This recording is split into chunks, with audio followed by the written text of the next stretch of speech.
Olá! Hoje vamos mergulhar em dois pilares do SUS: regionalização e hierarquização. Olá.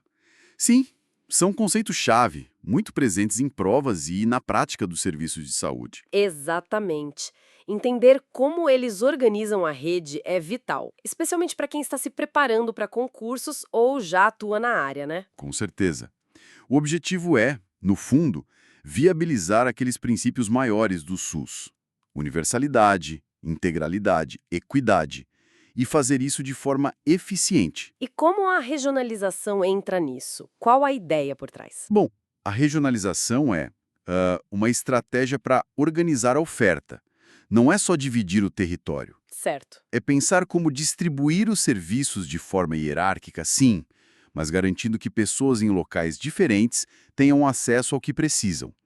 É buscar equidade. E quem define essas regiões? Como funciona na prática? Olha, isso é definido pelas Secretarias Estaduais de Saúde, a SES, mas sempre em conjunto com os municípios da área. Ah, então tem uma pactuação. Exato. E o interessante é que uma região de saúde não precisa seguir a divisa de um estado ou de um município, sabe? Não precisa? Não. O critério principal é a funcionalidade. Leva-se em conta a população, o perfil de doenças, a geografia, claro, mas também os serviços que já existem e, muito importante, para onde as pessoas já costumam ir buscar atendimento. Entendi. O fluxo natural das pessoas. Isso. A ideia é criar um sistema que faça sentido para aquela população específica, mesmo que envolva, sei lá, vários municípios trabalhando juntos. Faz todo sentido pensar na funcionalidade acima das divisões administrativas. Imagino que isso exija um planejamento bem detalhado. E exige mesmo. Aí entra o Plano Diretor de Regionalização, o PDR. O PDR. É, ele é feito pela SESI e orienta essa organização. Ajuda a ver o que é prioridade naquela região, o que falta, como garantir que a população ali tenha acesso a tudo, da atenção básica até o mais complexo. E busca eficiência também, imagina? Sim, busca racionalidade, economia de escala, qualidade. Às vezes é melhor concentrar um serviço muito especializado ou caro num lugar só, que atenda a região toda, do que pulverizar, entende? Claro, otimizar os recursos. Exato. E esse planejamento regional é a base para organizar a rede de atenção à saúde, a RAS. Definir para quem e o que será ofertado ali. Perfeito. Então a regionalização cuida do território, do planejamento. E a hierarquização, como ela se encaixa nisso? Bom, se a regionalização define o onde, a hierarquização define o como. Como os diferentes serviços dentro daquela região se conectam. Ah, os níveis de atenção? Isso. Ela estabelece os níveis de complexidade primário, secundário, terciário e como o paciente vai caminhar entre eles. Define os fluxos, as referências. E por onde o cidadão entra nessa rede? O acesso deve começar pelas portas de entrada do SUS. E a principal delas, sem dúvida nenhuma, é a atenção básica, a AB. Atenção básica, sempre ela no cetro, né? E tem que ser. A política nacional a coloca como a porta de entrada preferencial, mas não só isso. Ela é a coordenadora do cuidado e a ordenadora da rede naquela região. Coordenadora e ordenador. O que isso significa na prática? Significa que a equipe de atenção básica é responsável por acompanhar o paciente ao longo do tempo e direcioná-lo na rede quando necessário. É o nível primário, que resolve a maioria dos problemas, os mais comuns. E quando não resolve? Aí entra a hierarquia.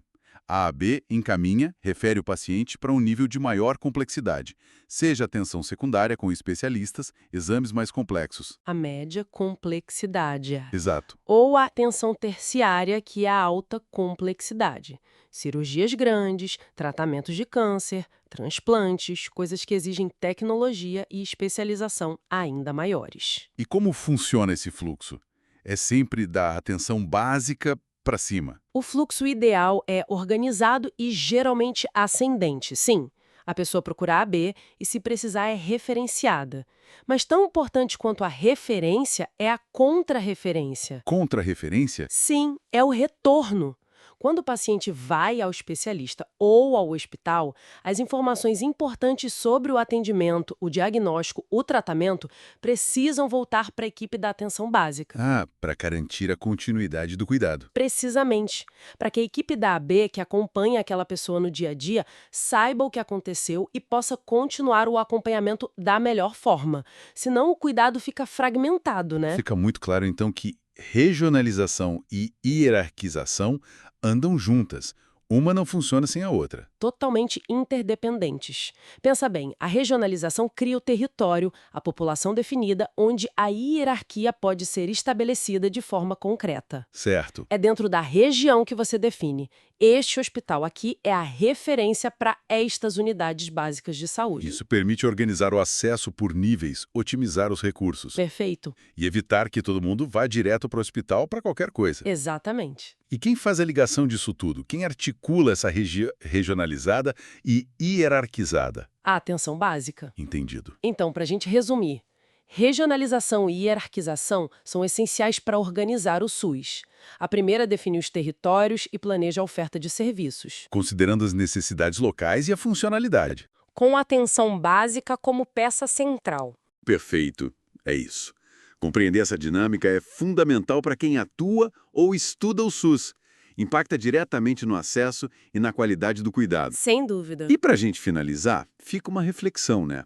Pensando nas mudanças rápidas que a gente vive, demográficas, epidemiológicas, tecnológicas, Sim. como esses modelos de regionalização e hierarquização podem evoluir? Como eles podem se adaptar para continuar garantindo não só o acesso, mas a equidade e a efetividade do cuidado nos diferentes Brasis que a gente tem e nos cenários futuros? Uma ótima questão para se pensar. Como manter esses princípios vivos e eficientes diante de tanta mudança? Exato. Fica aí a provocação.